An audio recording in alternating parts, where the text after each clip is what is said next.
إن الحمد لله نحمده ونستعينه ونستغفره ونعوذ بالله من شرور أنفسنا ومن سيئات أعمالنا من يهده الله فلا مضل له ومن يضلل فلا هادي له وأشهد أن لا إله إلا الله وحده لا شريك له وأشهد أن محمدًا عبده ورسوله يا أيها الذين آمنوا اتقوا الله حق تقاته ولا تموتن إلا وأنتم مسلمون يا أيها الناس اتقوا ربكم الذي خلقكم من نفس واحدة وخلق منها زوجها وبث منهما رجالا كثيرا ونساء واتقوا الله الذي تساءلون به والأرحام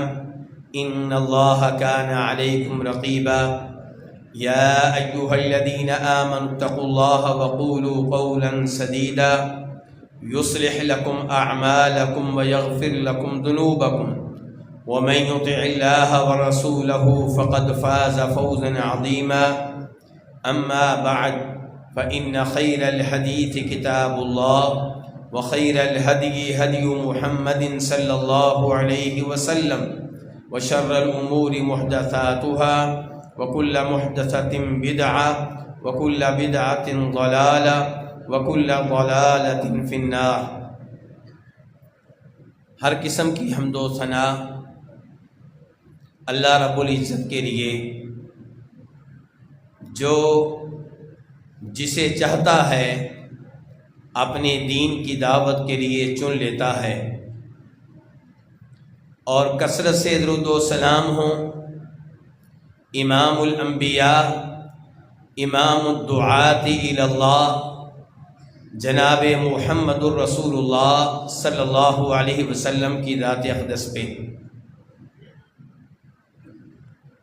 اللہ کے دین کی طرف دعوت دینا یہ بہت ہی عظیم عمل ہے۔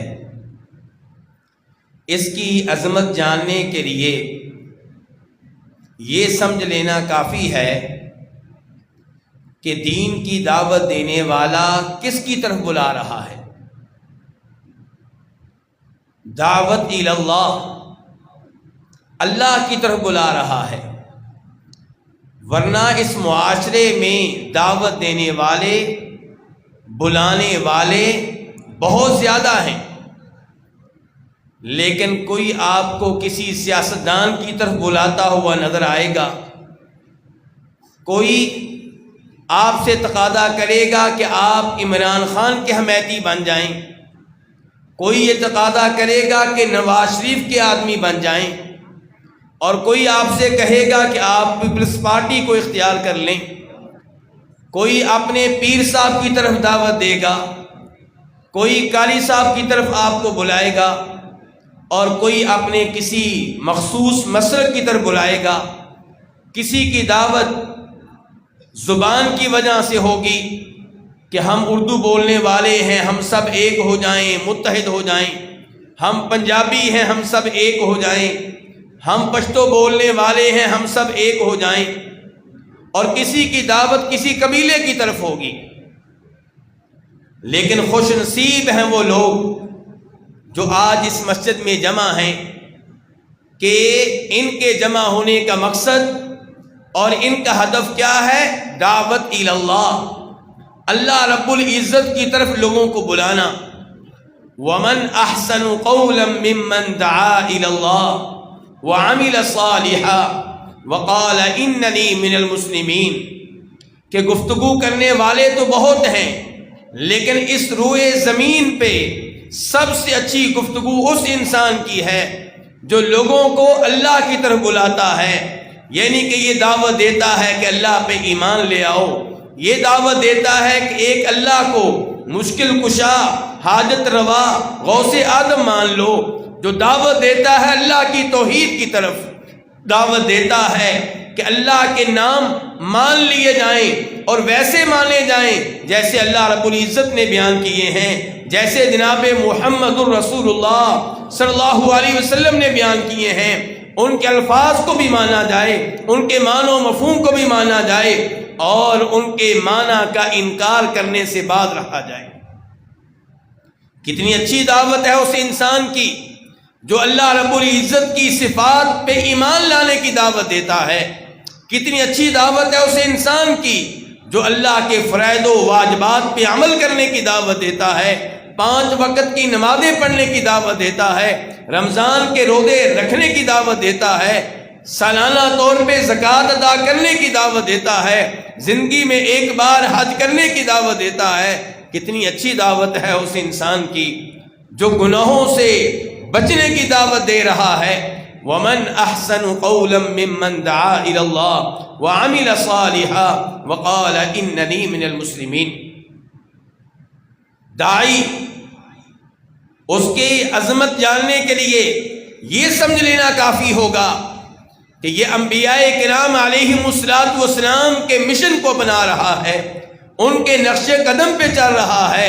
رسلا مبشرین و منذرین، اللہ رب العزت نے دعوت دینے کے لیے نبیوں کو بھیجا، رسولوں کو بھیجا، اور آج کوئی نبی موجود نہیں ہے، آج کوئی رسول اس زمین پہ موجود نہیں ہے۔ اس لیے اللہ رب العزت نے علماء کو یہ ذات بخشا کہ وہ انبیاء کرام علیہم السلام کے اس فریضے کو سنبھالیں، اس فریضے کو اپنے سینے سے لگائیں اور ادا کریں۔ داعی کی عظمت جاننے کے لیے یہ سمجھ لینا کافی ہے کہ وہ نبی علیہ السلام کا اس مشن میں وارث ہے، وہ نبی علیہ السلام کی ڈیوٹی سر انجام دے رہا ہے۔ اللہ رب العزت سورہ احزاب میں نبی کریم صلی اللہ علیہ وسلم کو مخاطب کر کے ارشاد فرماتے ہیں، یا ایھا النبی انا ارسلناک شاہدا ومبشرا ونذیرا وداعیا الی اللہ باذنہ وسراجا منیرا، کہ اے نبی ہم نے آپ کو شاہد بنا کر بھیجا ہے۔ شاہد کا معنی کیا ہوتا ہے جی؟ آپ داعی بیٹھے ہوئے ہیں، قرآنی آیات کا معنی تو آپ جانتے ہوں گے، عام لوگ تو آپ ہیں نہیں، تو شاہد کا معنی کیا ہے؟ گواہی دینے والا۔ کس چیز کی گواہی دینے والا؟ اللہ رب العزت نے نبی علیہ السلام کو گواہی دینے والا بنا کر بھیجا ہے، اللہ کی توحید کی گواہی۔ شہد اللہ انہ لا الہ الا ہو والملائکۃ واولو العلم، کہ آپ اس بات کے گواہ ہیں کہ اللہ رب العزت کے علاوہ کوئی ایسا نہیں ہے جو کسی بھی عبادت کے لائق ہو، کسی بھی سجدے کے لائق ہو، کسی بھی رکوع کے لائق ہو، جو اس قابل ہو کہ اس کے نام پہ کسی جانور کو ذبح کیا جائے۔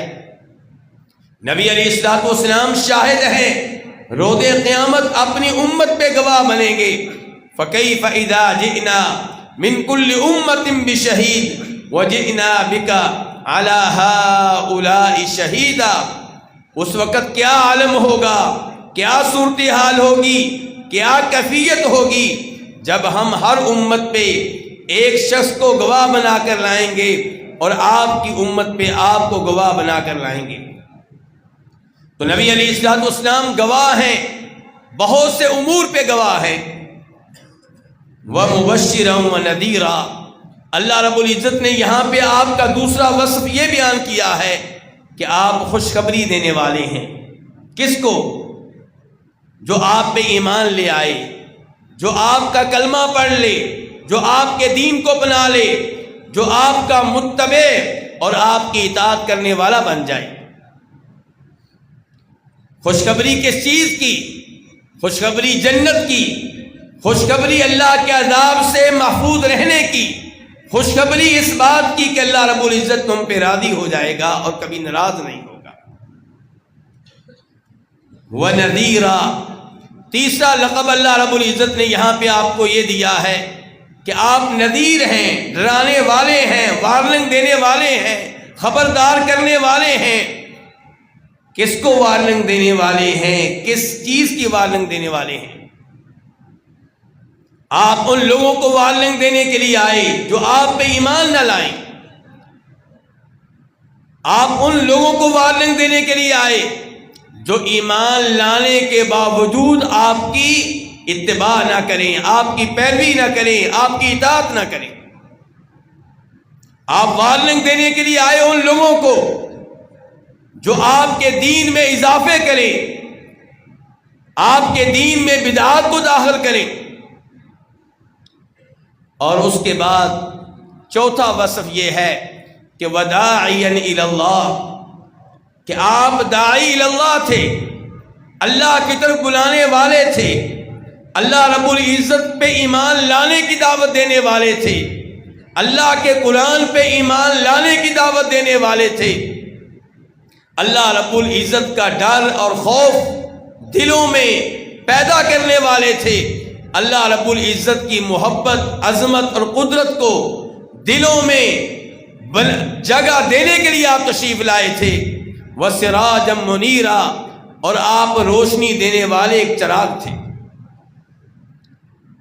تو جب ہم دین کی دعوت دیتے ہیں، تبلیغ کا فریضہ سر انجام دیتے ہیں، تو ہمیں یہ بات یاد رکھنی چاہیے کہ ہم نبی علیہ الصلوۃ والسلام کی ڈیوٹی سر انجام دے رہے ہیں۔ خوش نصیب ہے وہ آدمی جو وہ کام کرے جو انبیاء کرام علیہم الصلوۃ والسلام کرتے رہے، جو جناب محمد الرسول اللہ صلی اللہ علیہ وسلم کرتے رہے، جس کام کے لیے نبی علیہ الصلوۃ والسلام صحابہ کرام کو مختلف علاقوں اور مختلف شہروں کی طرف بھیجتے رہے۔ دعوت و تبلیغ کا کام کرنے والے، ان کی عظمت کے لیے یہ جان لینا بھی بہت مفید ہوگا کہ اللہ رب العزت نے ان کے لیے بہت سا اجر و ثواب رکھا ہے۔ آپ اس حدیث پہ غور کریں جس کا تعلق غزوہ خیبر سے ہے کہ نبی علیہ الصلوۃ والسلام ارشاد فرماتے ہیں کہ یہ قلعہ جو تم لوگوں سے فتح نہیں ہو رہا، یہ فتح کرنے کے لیے کل میں ایک ایسے شخص کو جھنڈا دوں گا جو اللہ اور اللہ کے رسول سے محبت کرنے والا ہوگا، جو اللہ اور اللہ کے رسول کا محبوب ہوگا، جس کے ہاتھوں فتح ملے گی۔ اللہ کے رسول سے محبت کرنے والا، اللہ کے رسول کا محب بھی، اور اللہ کے رسول کا محبوب بھی صلی اللہ علیہ وسلم۔ بہت بڑا اعزاز ہے، بہت بڑی سعادت ہے، اس لیے ہر صحابی یہ خواہش رکھتے ہیں کہ یہ اعزاز مجھے ملے، کل نبی علیہ الصلوۃ والسلام جھنڈا میرے ہاتھ میں دیں۔ عہدہ لینے کی خواہش نہیں ہے، کرسی کا شوق نہیں رکھتے، لیکن یہ اعزاز بہت بڑا اعزاز ہے کہ جس کو جھنڈا ملنے والا ہے اس سے اللہ اور اللہ کے رسول محبت کرتے ہیں۔ جناب عمر فاروق بھی ان میں شامل ہیں جن کی خواہش تھی کہ جھنڈا مجھے ملے، لیکن جھنڈا کس کو ملا؟ جی بتائیے گا ذرا؟ امیر المؤمنین جناب علی رضی اللہ تعالیٰ عنہ کو ملا۔ اس سے پتہ چلا کہ جناب علی اللہ رب العزت کے محبوب ہیں، جناب علی ہمارے محبوب آدم جناب محمد الرسول اللہ صلی اللہ علیہ وسلم کے محبوب ہیں۔ اس لیے ہم میں سے ہر ایک پہ واجب ہے کہ وہ جناب علی رضی اللہ تعالیٰ سے محبت رکھے۔ من کنت مولاہ فعلی مولاہ، اس حدیث کا یہی مفہوم ہے کہ جو مجھ سے محبت کرتا ہے، مجھ سے دوستی رکھتا ہے، وہ میرے علی سے بھی محبت کرے، میرے علی سے بھی دوستی رکھے۔ لیکن میرے بھائیوں یہاں پہ ایک بات ذہنوں میں رکھیے گا کہ نبی علیہ الصلوۃ والسلام نے یہ اعزاز جناب علی کو دیا کہ وہ اللہ کے بھی محبوب، وہ نبی علیہ الصلوۃ والسلام کے بھی محبوب، تو کیا اس کا مطلب یہ ہوا کہ ابو بکر صدیق رضی اللہ عنہ اللہ کے محبوب نہیں تھے؟ کیوں جی یہی مطلب نکلا؟ وہ اللہ کے رسول علیہ الصلوۃ والسلام کے محبوب نہیں تھے، کیا اس کا یہی مطلب نکلا؟ نہیں میرے بھائیوں، قطعاً اس کا یہ مطلب نہیں ہے۔ اگر جناب علی اللہ رب العزت کے محبوب ہیں تو ابو بکر صدیق رضی اللہ عنہ بدرجہ اولا اللہ رب العزت کے محبوب ہیں۔ اگر جناب علی جناب محمد الرسول اللہ صلی اللہ علیہ وسلم کے محبوب ہیں تو جناب ابو بکر رضی اللہ عنہ بدرجہ اولا جناب محمد الرسول اللہ صلی اللہ علیہ وسلم کے محبوب ہیں۔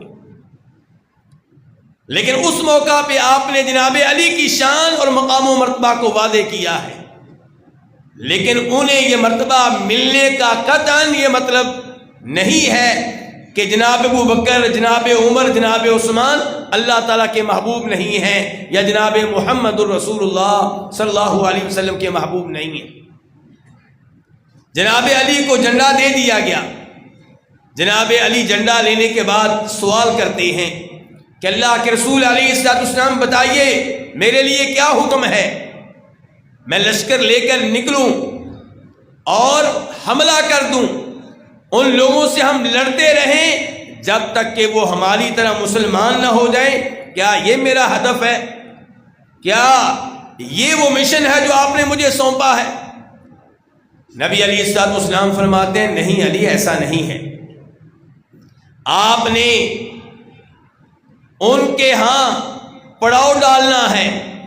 ثم ادعوهم الى الاسلام، پھر لڑنے سے پہلے، تلوار استعمال کرنے سے پہلے، اسلحہ استعمال کرنے سے پہلے انہیں دعوت دینی ہے۔ لڑنے سے پہلے کیا کرنا ہے؟ دعوت دینی ہے۔ کس کی؟ لیکن دعوت اسلام کی طرف بلانا ہے۔ ثم اخبرهم بما يجب عليهم، اگر وہ اسلام قبول کر لیتے ہیں تو پھر آپ نے ان کو بتانا ہے کہ اسلام کی وجہ سے ان پہ کیا کیا ذمہ داریاں عائد ہوتی ہیں۔ اور اس موقع پہ آپ فرماتے ہیں فواللہ لئن یہدی اللہ بک رجلا واحدا خیر لک من حمر النعم، اگر آپ کے ذریعے ایک آدمی نے کلمہ پڑھ لیا، آپ کے ذریعے ایک آدمی مسلمان ہو گیا، آپ کے ذریعے ایک آدمی نے توحید کو اختیار کر لیا، تو یہ آپ کے لیے سرخ اونٹوں سے زیادہ بہتر ہے۔ سرخ اونٹ اس زمانے کا قیمتی ترین مال ہے۔ جیسے آج مہنگی سی مہنگی گاڑی ہو، تو آپ علیہ الصلوۃ والسلام فرما رہے ہیں ایک آدمی تمہارے ہاتھوں مسلمان ہو جائے، تمہارے ذریعے مسلمان ہو جائے، یہ تمہارے لیے سرخ اونٹوں سے بہتر ہے۔ اس سے آپ اندازہ لگا سکتے ہیں کہ دین کی دعوت دینا یہ کتنا عظیم عمل ہے۔ ایک اور حدیث میں نبی علیہ الصلوۃ والسلام ارشاد فرماتے ہیں کہ من دعا الی ہدی، کہ اگر کوئی آدمی اسلام کی طرف دعوت دیتا ہے، اسلام کی طرف بلاتا ہے، قرآن کی طرف بلاتا ہے، نبی علیہ الصلوۃ والسلام کی احادیث کی طرف بلاتا ہے، اور کوئی اس کی دعوت کو قبول کر لیتا ہے، تو جتنا اجر و ثواب دعوت قبول کرنے والے کو ملے گا اتنا ہی ثواب اسے ملے گا جس نے دعوت دی تھی، اور کسی کے ثواب میں کمی نہیں ہوگی۔ لیکن ساتھ ہی آپ نے خبردار کیا کہ اگر کوئی دعوت گمراہی کی دے، باطل کی طرف بلائے، تو اگر اس کے کہنے پہ کوئی اس باطل پہ عمل کرتا ہے، اس گمراہی کو اپنا لیتا ہے، اس برائی کا ارتکاب کرتا ہے، تو جتنا گناہ اس کو ملے گا اتنا ہی گناہ اس داعی کو ملے گا جس نے گمراہی کی طرف بلایا تھا، اور کسی کے گناہ میں کوئی کمی نہیں ہوگی۔ تو میرے بھائیوں، دعوت الی اللہ بہت عظیم عمل ہے۔ سعادت مند ہیں وہ لوگ جن سے اللہ رب العزت یہ کام لیتا ہے۔ اللہ رب العزت ان لوگوں کو کامیاب قرار دیتے ہیں دنیا کے لحاظ سے بھی، آخرت کے لحاظ سے بھی، جو دعوت الی اللہ کا کام کرتے ہیں۔ اللہ تعالیٰ فرماتے ہیں وَلْتَكُمْ مِنْكُمْ أُمَّةٌ يَدْعُونَ إِلَى الْخَيْرِ وَيَأْمُرُونَ بِالْمَعْرُوفِ وَيَنْهَوْنَ عَنِ الْمُنْكَرِ وَأُولَئِكَ هُمُ الْمُفْلِحُونَ، کہ تم میں ایک گروہ ایسا رہنا چاہیے جو خیر کی دعوت دے، جو توحید کی دعوت دے، جو نمازیں پڑھنے کی دعوت دے، جو رمضان کے روزے رکھنے کی دعوت دے، جو زکوٰۃ کی ادائیگی کی دعوت دے، جو حج اور عمرے کی دعوت دے، جو گناہوں سے بچنے کی دعوت دے، جو شراب پینے سے دور رہنے کی دعوت دے، جو بدکاری، فحاشی، بے حیائی سے باز رہنے کی دعوت دے، ایسا گروہ ہمیشہ موجود رہنا چاہیے۔ یہ نیکی کا حکم دیں، برائی سے روکیں، فرمایا وَأُولَئِكَ هُمُ الْمُفْلِحُونَ، یہی لوگ ہیں فلاح پانے والے۔ اللہ نے ان لوگوں کو فلاح پانے والے، کامیاب انسان قرار دیا ہے جو دعوت کا فریضہ سر انجام دیتے ہیں۔ تو میرے بھائیوں، دعوت اللہ بہت عظیم عمل ہے، لیکن داعی میں کون سے اوصاف ہونے چاہیے؟ داعی میں کون سے اوصاف موجود ہوں گے تو پھر وہ دعوت دے سکتا ہے، پھر وہ دعوت کے میدان میں کامیاب ہوگا، پھر اس کی دعوت کے ثمرات ملیں گے۔ میرے بھائیوں، پہلا وصف یہ ہے کہ اس کے پاس علم ہونا چاہیے۔ اگر آپ دعوت دینے کے لیے جا رہے ہیں اور آپ کو کلمہ پڑھنا نہیں آتا، آپ دعوت دینے کے لیے جا رہے ہیں اور آپ کو سورہ فاتحہ پڑھنا نہیں آتی، آپ دعوت دینے کے لیے جا رہے ہیں اور آپ سورہ اخلاص نہیں جانتے، تو پھر میرے بھائی دعوت دینے کی بجائے پھر علم لینے کے لیے جائیں۔ پھر آپ کے لیے ایک اور میدان ہے جس کے بارے میں فرماتے ہیں نبی کریم صلی اللہ علیہ وسلم، من یرید اللہ بہ خیرا یفقہہ فی الدین، اللہ تعالیٰ جس کے ساتھ خیر کا ارادہ کر لیں اسے اللہ تعالیٰ دین کا علم دیتے ہیں، دین میں بصیرت دیتے ہیں۔ پھر آپ کا انتظار ایک اور حدیث کر رہی ہے کہ وَمَنْ سَلَكَ طَرِيقًا يَلْتَمِسُ فِيهِ عِلْمًا سَهَّلَ اللَّهُ لَهُ بِهِ طَرِيقًا إِلَى الْجَنَّةِ، جو علم لینے کے لیے نکلتا ہے، اللہ رب العزت اس نکلنے کی وجہ سے اس کے لیے جنت کے راستے کو آسان کر دیتے ہیں۔ اگر آپ دعوت دینے کے لیے جا رہے ہیں تو ہمیں خطرہ ہے کہ آپ نیکی کمانے کی بجائے کہیں گناہ نہ کما لیں۔ اگر آپ کے پاس علم نہیں ہے اور آپ دعوت دینے کے لیے جا رہے ہیں، ہمیں خطرہ ہے کہ کہیں ایسا نہ ہو کہ آپ حلال کو حرام قرار دیں اور حرام کو حلال قرار دیں۔ آپ علم کے بغیر دعوت دینے کے لیے جا رہے ہیں تو خطرہ ہے کہ کہیں آپ لوگوں کو بدعات کی دعوت نہ دے ڈالیں۔ شیخ ابن باز رحمہ اللہ، سعودی عرب کے مفتی اعظم، ان سے سوال کیا گیا کہ کچھ لوگ دین کی دعوت کے لیے نکلتے ہیں لیکن جاہل ہوتے ہیں، دین کا علم ان کے پاس نہیں ہوتا۔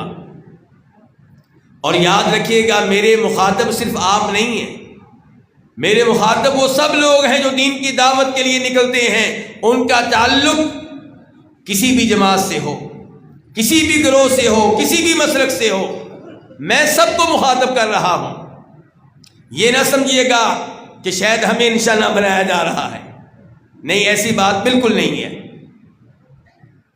تو شیخ ابن باز رحمہ اللہ سے پوچھا گیا، ایک آدمی دین کی دعوت کے لیے نکلتا ہے لیکن علم کی دولت سے محروم ہے، آپ اس کے بارے میں کیا کہتے ہیں؟ کہتے ہیں اسے اس کام کے لیے بالکل نہیں نکلنا چاہیے۔ وہ علم لینے کے لیے نکلے، وہ قرآن کی تلاوت سیکھنے کے لیے نکلے، وہ احادیث کا علم لینے کے لیے نکلے۔ ہم یہ نہیں کہتے کہ وہ گھر میں بیٹھا رہے، اس کو بھی نکلنا چاہیے، لیکن وہ کسی مدرسے کا رخ کرے، وہ کسی مسجد کا رخ کرے، کسی عالم دین کا رخ کرے، وہ قرآن کا ترجمہ پڑھے، وہ قرآن کریم کی تلاوت سیکھے۔ ورنہ اگر آپ جہالت کی بنیاد پہ دعوت دیں گے تو آپ اپنے لیے بھی خطرہ ہیں، دوسروں کے لیے بھی خطرہ ہیں۔ اللہ رب العزت قرآن حکیم میں ارشاد فرماتے ہیں، قل انما حرم ربی الفواحش ما ظهر منها وما بطن والإثم والبغي وأن تشركوا بالله ما لم ينزل به سلطانا وأن تقولوا على الله ما لا تعلمون. کہ آپ ان لوگوں کو بتا دیں کہ اللہ رب العزت نے کن کن امور کو حرام قرار دیا ہے. نمبر 1، بے حیائی کے تمام امور کو اللہ رب العزت نے حرام قرار دیا ہے. میرے بھائیوں، اس سے پتہ چلا کہ بے حیائی کا کوئی بھی معاملہ میرے گھر میں، آپ کے گھر میں نہیں ہونا چاہیے. بے حیائی کی کوئی بھی شکل میرے گھر میں، آپ کے گھر میں نہیں ہونی چاہیے. اور اللہ تعالیٰ نے ہر طرح کے گناہ کو حرام قرار دیا ہے. والبغی بغیر الحق، اور اللہ تعالیٰ نے ظلم و زیادتی کرنے کو حرام قرار دیا ہے. اور اللہ تعالیٰ نے شرک کو حرام قرار دیا ہے.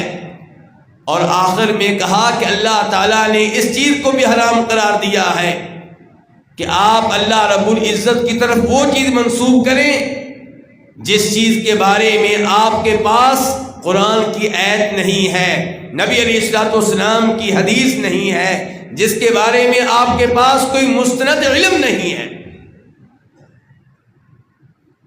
اگر آپ بغیر دلیل کے بات کرتے ہیں، ہو سکتا ہے آپ کی بات صحیح نکلے، لیکن جب آپ نے بات کی تھی تب آپ کے سامنے کوئی آیت نہیں تھی، کوئی حدیث نہیں تھی، کوئی مستند دلیل نہیں تھی.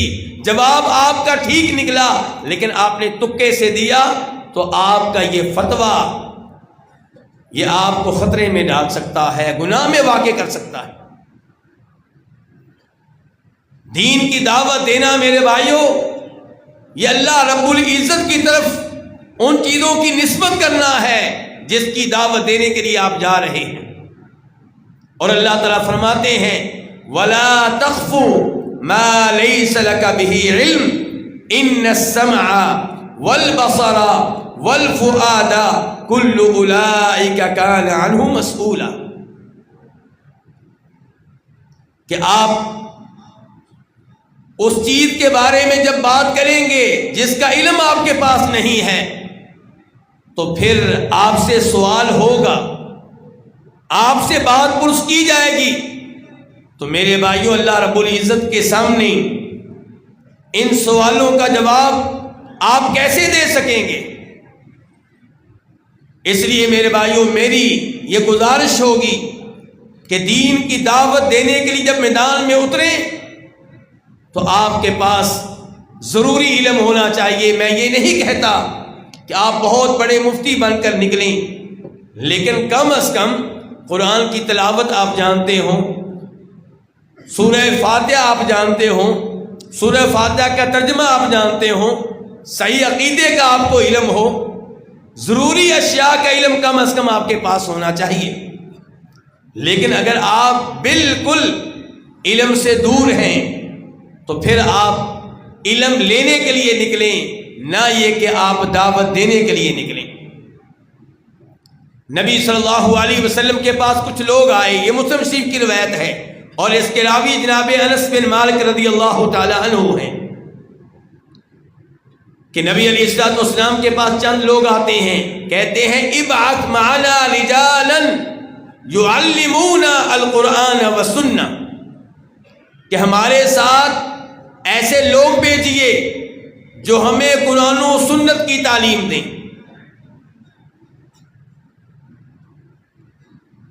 آپ نے کن کو بھیجا اور دعوت کس چیز کی دینی ہے؟ تبلیغی نصاب کیا ہے؟ قرآن و سنت. کی مسلم شریف کی حدیث ہے کہ ہمارے ساتھ کچھ آدمی بھیجیے جو ہمیں قرآن و سنت کی تعلیم دیں. تو جناب انس بن مالک کہتے ہیں کہ نبی علیہ الصلوۃ والسلام نے ان کے ساتھ 70 انصاری صحابہ کرام کو بھیجا. اور یہ کون صحابہ کرام تھے؟ یقال لهم القراء. یہ وہ صحابہ کرام تھے جنہیں اس زمانے میں قاری کہا جاتا تھا. اس زمانے کا قاری کون تھا؟ اس زمانے کا قاری وہ ہے جو تلاوت کرنا بھی جانتا ہے، جو ان آیات کی تفسیر بھی جانتا ہے جن کا وہ حافظ ہے، ان آیات میں جو عقیدہ ہے وہ بھی جانتا ہے، ان آیات میں جن احکام و مسائل کا تذکرہ ہوا ہے وہ بھی جانتا ہے۔ یہ 70 قاری بھیجے گئے، یہ 70 قاری، ان کا کیا تجربہ ہے، کیا ان کی صلاحیت ہے؟ انس بن مالک کہتے ہیں کہ یہ 70 قاری وہ تھے جو قرآن کی تلاوت کرتے رہتے تھے اور رات کو ایک دوسرے سے علم لینے کے لیے بیٹھتے تھے، سیکھتے اور سکھاتے تھے، علم کی مجالس لگاتے تھے، اور دن کے ٹائم کیا کرتے تھے؟ دن کے ٹائم پانی لے کر آتے اور مسجد میں رکھتے تاکہ لوگ پانی پی سکیں۔ دن کے ٹائم کیا کرتے؟ صحرا میں نکل جاتے، جنگلوں کی طرف نکل جاتے، لکڑیاں جمع کرتے، انہیں بیچتے، اور جو مال ملتا اس مال سے فقیر لوگوں کے لیے، اصحاب صفہ کے لیے غلہ خریدتے۔ تو کتنے عظیم یہ لوگ ہیں جن کو آپ نے دعوت دینے کے لیے بھیجا ہے۔ ان کی صلاحیتیں دیکھیں، ان کے اوصاف دیکھیں، ان کی خوبیاں دیکھیں۔ یہ 70 لوگ چلے گئے۔ انس بن مالک کہتے ہیں ان میں میرے ماموں حرام بھی تھے، راستے میں ان کو دھوکہ دیا گیا، ان پہ حملہ کر دیا گیا۔ جناب انس بن مالک کہتے ہیں کہ میرے ماموں ان صحابہ کرام سے کہتے ہیں جو باقی بچ گئے، جو شہادت سے فی الحال محفوظ ہیں، کہ آپ لوگ پیچھے رہیں، میں ان لوگوں سے مذاکرات کرنے کے لیے آگے جاتا ہوں۔ اگر انہوں نے مجھے کچھ نہ کہا تو الحمدللہ، اور اگر کوئی مسئلہ ہوا، کوئی خطرہ ہوا تو تم لوگ پیچھے چلے جانا، خطرات کی طرف اپنے آپ کو نہ بڑھانا۔ حرام گئے، انہوں نے امان دی، معاہدہ کیا کہ آپ آئیں، گفتگو کریں، ہم آپ کو کچھ نہیں کہیں گے۔ لیکن جب جناب حرام نے گفتگو شروع کی، نبی علیہ السلام کا پیغام دینا شروع کیا، دین کی دعوت دی، توحید کی دعوت دی، اسلام کی دعوت دی، اللہ رب العزت کی طرف بلایا، تو اسی دوران انہوں نے دھوکہ دے کر جناب حرام کے اوپر حملہ کر دیا، انہیں پیچھے سے نیزہ مارا گیا۔ جب نیزہ لگا، خون بہنے لگا، تو اللہ کا یہ داعی کیا کہتا ہے؟ کہتا ہے فزت ورب الکعبہ، کعبہ کے رب کی قسم میں کامیاب ہو گیا۔ جب آپ کتاب و سنت کے داعی ہوں، جب آپ کے پاس علم موجود ہو، نبی علیہ السلام کی تعلیمات کی روشنی میں آپ کتاب و سنت کی دعوت دیتے ہوں، توحید کی دعوت دیتے ہوں، پھر آپ کو شہید کر دیا جائے، آپ کو تکلیفیں دی جائیں، آپ کو پریشان کیا جائے، تو آپ کامیاب ہیں، آپ خسارے میں نہیں ہیں۔ اگر آپ کی جان چلی جاتی ہے تو سودا مہنگا نہیں ہے۔ تو میرے بھائیوں، اس حدیث میں بھی آپ نے دیکھا ہوگا کہ دعوت دینے کے لیے آپ نے کن کو بھیجا ہے، اور ہمارے شیخ صاحب، محترم ڈاکٹر صاحب، عظیم باپ کے عظیم بیٹے، اللہ رب العزت ان کے والد محترم کو جنت میں اعلیٰ مقام عنایت فرمائے اور انہیں صحیح معنوں میں ان کا وارث بنائے۔ یہ آپ کے سامنے جناب معاذ بن جبل کا تذکرہ کر رہے تھے کہ نبی علیہ السلام نے انہیں بھی داعی بنا کر بھیجا تھا، یقیناً بھیجا تھا۔ تو جناب معاذ بن جبل بھی کون ہیں؟ یہ وہ صحابی ہیں جن کو فقیہ کہا جاتا ہے، صحابہ کرام میں ایک بڑا عالم دین کا قرار دیا جاتا ہے۔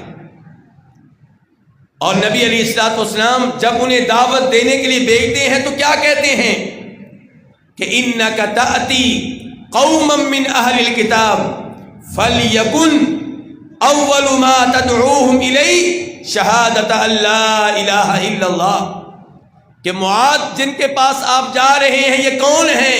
یہودی اور عیسائی ہیں، اہل کتاب ہیں، انہیں سب سے پہلے توحید کی دعوت دینی ہے، ان سے یہ مطالبہ کرنا ہے کہ وہ اس بات کو مان لیں کہ اللہ کے علاوہ کوئی عبادت کے لائق نہیں ہے، وہ مان لیں کہ محمد اللہ کے رسول ہیں صلی اللہ علیہ وسلم۔ میرے بھائیوں، یہاں سے کیا سبق ملا کہ دعوت دیتے ہوئے اولیت کس کو دی جائے گی؟ عقیدے کو، گفتگو کا آغاز کس سے ہوگا؟ عقیدے سے ہوگا.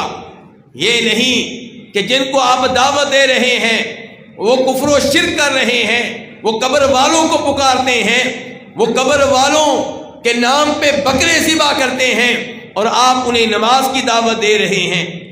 نہیں میرے بھائیوں، دعوت کے میدان میں اولیت عقیدے کو حاصل ہوگی.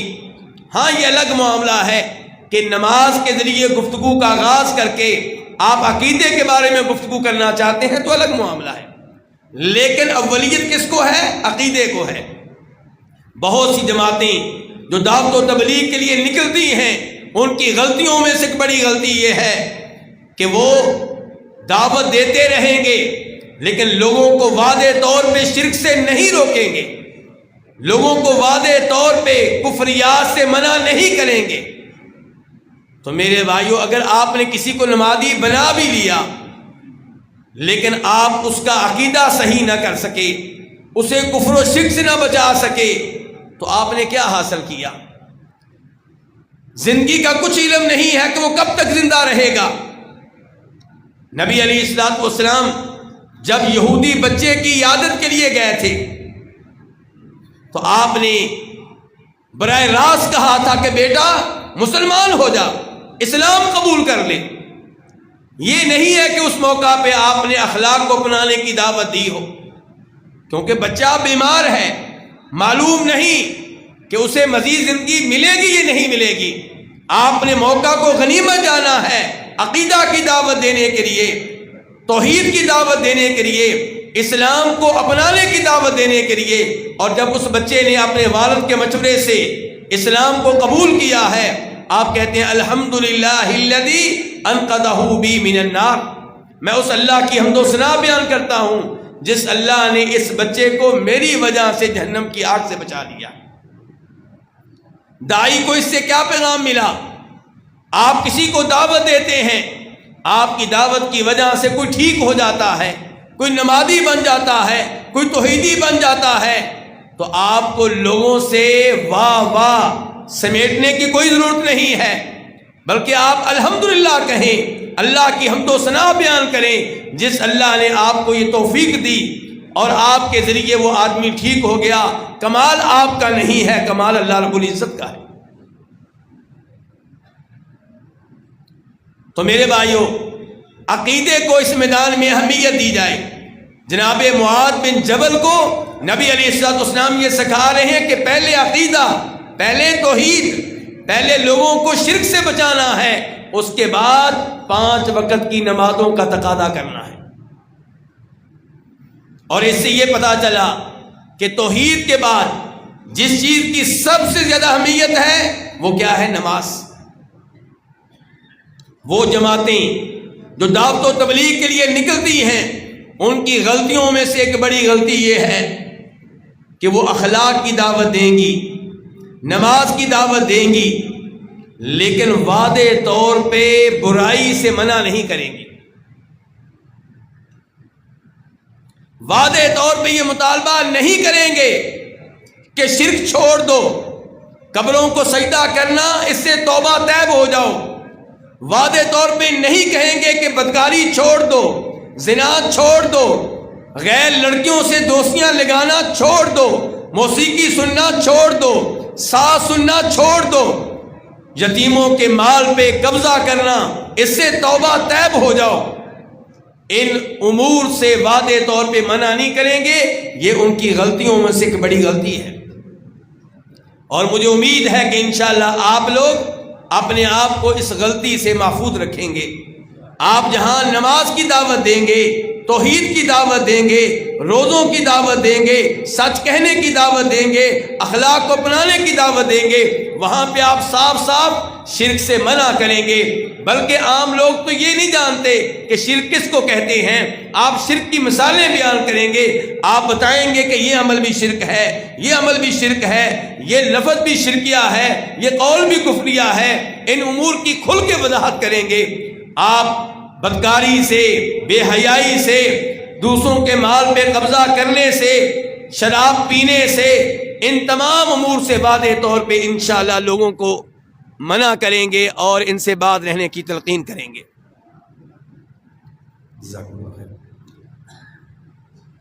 دعوت و تبلیغ میں مشغول جماعتیں، ان سے ایک بڑی غلطی یہ ہوتی ہے کہ دعوت و تبلیغ کے دوران ضعیف روایات بیان کریں گے، من گڑت قصے اور کہانیاں بیان کریں گے۔ میرے بھائیو، ہم نے اپنے آپ کو اس غلطی سے بھی محفوظ رکھنا ہے، اور نبی علیہ الصلوۃ والسلام کی حدیث نہیں بھولنی چاہیے کہ من کذب علی متعمدا فلیتبوأ مقعدہ من النار، کہ جو جان بوجھ کر میرے ذمے وہ بات لگائے جو میں نے نہیں کہی، اس کا ٹھکانہ جہنم ہے۔ من گڑت روایات بیان کرنا، ضعیف روایات بیان کرنا، یہ میرے بھائیوں آپ کے شایان شان نہیں ہے۔ آپ جس دعوت کی طرف منسوب ہے، آپ کا تعلق جن علماء کرام سے ہے، اور آپ جن مساجد میں بیٹھتے ہیں، ان مساجد میں ان علماء کرام کی طرف سے، اس دعوت کی طرف سے ضعیف احادیث بیان کرنے کی حوصلہ افزائی نہیں کی جاتی۔ اس لیے ضعیف احادیث بیان کرنے سے، کہانیاں بیان کرنے سے بچیے۔ میرے بھائیوں، قرآن کریم کی پوری زندگی آپ دعوت دیتے رہیں، ختم نہیں ہوگا۔ قرآن کریم کی پہلی آیت سے آپ دعوت کا آغاز کر دیں، روزانہ ایک آیت کی دعوت دیتے رہیں، اور جب قرآن اپنے اختتام کو پہنچے دوبارہ سے قرآن شروع کر دیں، بخاری شریف شروع کر دیں، مسلم شریف شروع کر دیں۔ آپ کو ان کہانیوں کی کوئی ضرورت نہیں ہے۔ وہ احباب جو دعوت و تبلیغ سے منسلک ہیں، ان کی غلطیوں میں سے ایک غلطی یہ ہے کہ لوگوں کو دعوت و تبلیغ کے عمل کی طرف راغب کرنے کے لیے جہاد کی آیات کو دعوت و تبلیغ پہ چسپاں کرنے کی کوشش کریں گے۔ اور میرے بھائیوں، یہ قرآن کی تعویل ہے۔ وہ آیتیں جو لڑائی کے بارے میں نازل ہوئیں، جو اس جہاد کے بارے میں نازل ہوئیں جس کو قتال کہتے ہیں، انہیں دعوت و تبلیغ کے عمل پہ چسپاں کرنا یہ مسلمان کو زیب نہیں دیتا۔ تو میرے بھائیوں، ہم نے اس غلطی سے بھی اپنے آپ کو بچانا ہے۔ تو داعی جو ہے اس کے پاس میرے بھائیوں علم ہونا چاہیے، یہ پہلا وصف ہے۔ اور دوسرے نمبر پہ یہ کہ وہ علم پہ عمل کرنے والا ہو۔ اگر آپ اپنے علم پہ عمل نہیں کرتے تو آپ کی دعوت ہباء منصورہ ہو جائے گی، اس کی کوئی حیثیت نہیں ہوگی، لوگوں کے دلوں میں وہ جگہ نہیں بنائے گی۔ اللہ رب العزت قرآن حکیم میں ارشاد فرماتے ہیں، یا ایھا الذین آمنوا لم تقولون ما لا تفعلون، اے ایمان والو، تم وہ باتیں کیوں کرتے ہو جن پہ تم خود عمل نہیں کرتے۔ اللہ تعالیٰ فرماتے ہیں تأمرون الناس بالبر وتنسون انفسکم، لوگوں کو نیکی کا حکم دیتے ہو اور اپنے آپ کو بھول جاتے ہو۔ اپنے آپ کو نیکی کا حکم کیوں نہیں دیتے ہو؟ لیکن میرے بھائیوں، اس کا مطلب یہ نہیں ہے کہ اگر آپ عمل نہیں کرتے تو دعوت دینا بھی ترک کر دیں۔ میں یہ کہہ رہا ہوں کہ اگر آپ چاہتے ہیں کہ دعوت میں قوت پیدا ہو، دعوت میں تاثیر پیدا ہو، تو پہلے آپ خود عمل کریں، پھر آپ دعوت دیں۔ لیکن اس کا یہ مطلب نہیں ہے کہ اگر کسی چیز پہ عمل کرنا آپ کے لیے ممکن نہیں ہو رہا تو آپ اس کی دعوت دینا ترک کر دیں۔ دو چیزیں واجب ہیں۔ نمبر ایک، نیکی کا حکم دینا۔ نمبر دو، اس پہ خود عمل کرنا۔ اسلام یہ چاہتا ہے کہ آپ نیکی کا حکم بھی دیں اور خود بھی عمل کریں، لیکن ہمارے بھائی کیا کہتے ہیں کہ چونکہ مجھ سے عمل نہیں ہو رہا تو میں اس لیے دعوت بھی نہیں دوں گا۔ تو کتنے واجب ترک کر دیے؟ کیوں جی؟ میرے ساتھ ہی ہیں؟ کتنے واجب ترک کر دیے؟ دو، یعنی کہ واجب پہ عمل کرنا اور واجب کی دعوت دینا، یہ دو واجب تھے، دونوں کو ترک کر دیا. جبکہ علماء کرام آپ سے یہ کہنا چاہتے ہیں کہ آپ دونوں کو اپنائیں، عمل بھی کریں، دعوت بھی دیں. لیکن میرے بھائیوں، اگر کسی وجہ سے آپ عمل نہیں کر سکے تو کم از کم دعوت دیں. ایک واجب چھوٹ گیا ہے، دوسرا واجب تو نہ چھوٹے. اور میرے بھائیوں، یہ تو آپ جانتے ہیں کہ اگر دین کی دعوت دیں گے تو آپ کے گلے میں کتنے ہار ڈالے جائیں گے؟ کیوں جی؟ آپ کے گلے میں ہار نہیں ڈالے جائیں گے. توحید کی جب صحیح معنوں میں دعوت دیں گے، جب صحیح معنوں میں شرک سے روکیں گے، جب صحیح معنوں میں برائیوں سے روکیں گے تو پھر لوگ آپ کے دشمن ہو جائیں گے. آپ انبیاء کرام علیہم السلام سے زیادہ با اخلاق نہیں ہیں، آپ کی شخصیت ان سے زیادہ پیاری نہیں ہے. لوگوں نے انبیاء کرام علیہم السلام کو معاف نہیں کیا. وہی انبیاء جو دعوت دینے سے پہلے اپنے معاشرے میں معزز و محترم ہوا کرتے تھے، ساتھ کو امین کہلاتے تھے، جو ہی انہوں نے دعوت کا عمل شروع کیا لوگ ان کے دشمن بن گئے، انہیں مجنون کہنے لگے، انہیں مینٹل قرار دینے لگے، انہیں دیوانہ قرار دینے لگے، انہیں کاہن اور شاعر کہنے لگے. نبی علیہ الصلوۃ والسلام پہ جب پہلی وحی نازل ہوئی تو ہماری ماں سیدہ خدیجہ رضی اللہ تعالیٰ عنہا نبی علیہ الصلوۃ والسلام کو ورقہ بن نوفل کے پاس لے کر جاتی ہیں. تو گفتگو ہوئی، نبی علیہ السلام نے بتایا کہ میرے ساتھ کیا ہوا ہے. تو وہ سمجھ گئے کہ ان کے اوپر وہی فرشتہ نازل ہوا ہے جو موسیٰ علیہ السلام پہ نازل ہوتا رہا ہے، یعنی کہ جیسے وہ نبی تھے یہ بھی نبی بن گئے. تو اب وہ کہتے ہیں نبی علیہ السلام سے کہ جب آپ کی قوم آپ کو مکہ سے نکالے گی، کاش اس موقع پہ مجھ میں اتنی قوت ہو کہ میں آپ کا ساتھ دے سکوں، آپ کی مدد کر سکوں. تو نبی علیہ السلام کہتے ہیں حیران ہو کر، پریشان ہو کر، کیا میری قوم مجھے میرے وطن سے، میرے شہر سے نکال دے گی؟ آپ نے سوچا بھی نہیں تھا کہ ایسا دن آئے گا، کیونکہ پورا مکہ آپ کی عزت کرتا تھا، پورا مکہ آپ کے عمدہ اوصاف کا تذکرہ کیا کرتا تھا.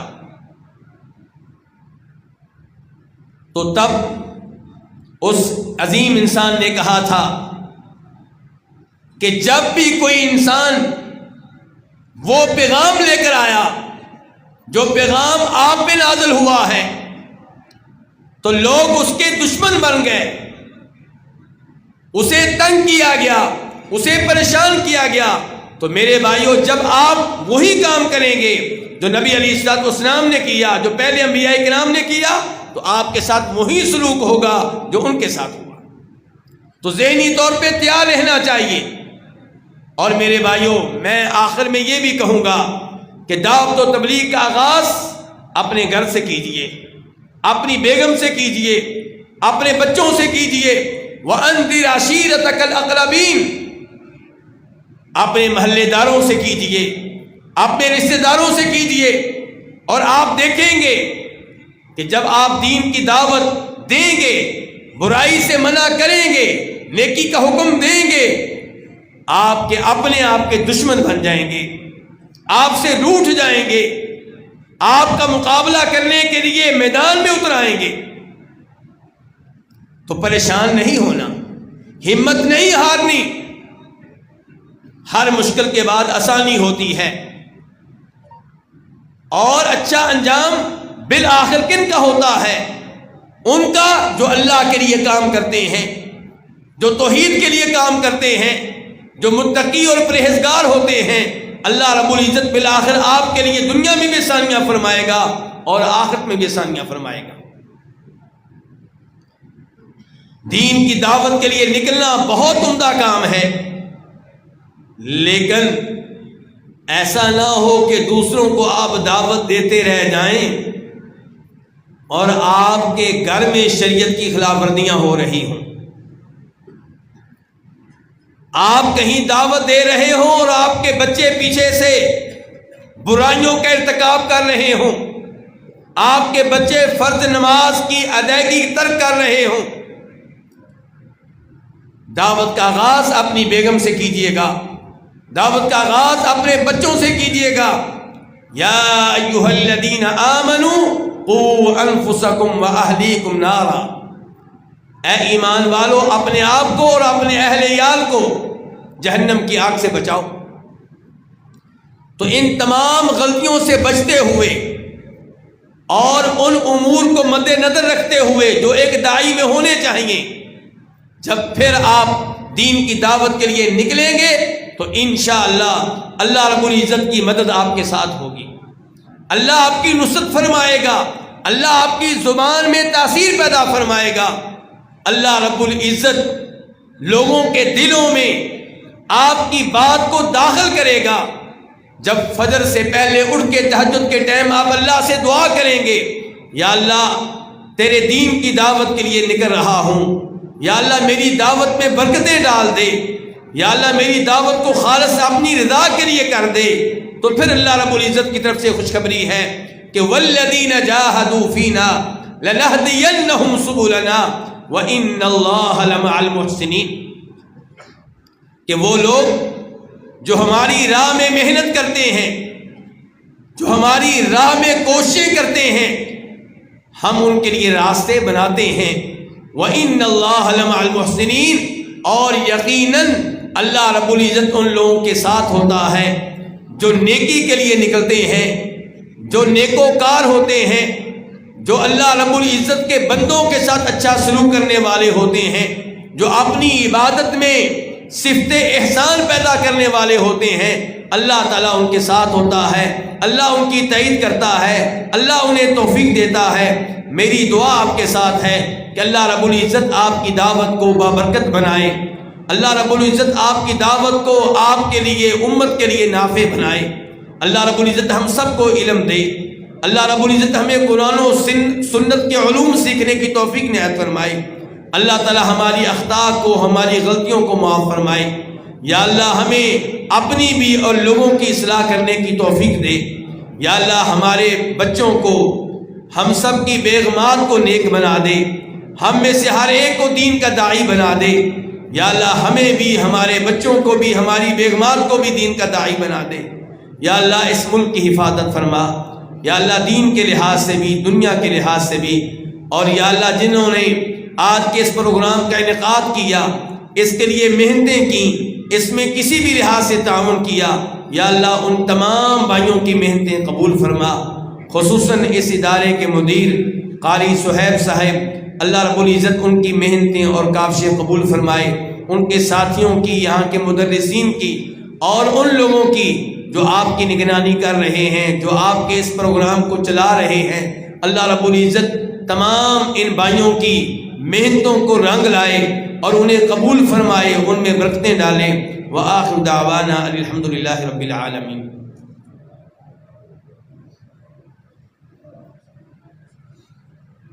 جزاکم اللہ خیر، بارک اللہ فیک۔ بہت ہی عمدہ گفتگو کر رہے تھے محترم شیخ ڈاکٹر عبدالباسط فہیم صاحب۔ اللہ رب العزت سے دعا ہے کہ اللہ رب العزت شیخ محترم کی عمر میں، شیخ محترم کے علم میں برکت عطا فرمائے۔ اب تمام احباب سے گزارش ہے کہ آپ وضو بنا لیں، انشاءاللہ ابھی اذان ہوگی، اور اذان کے 5 سے 7 منٹ کے بعد انشاءاللہ جماعت کھڑی ہوگی۔ تمام احباب وضو بنا لیں۔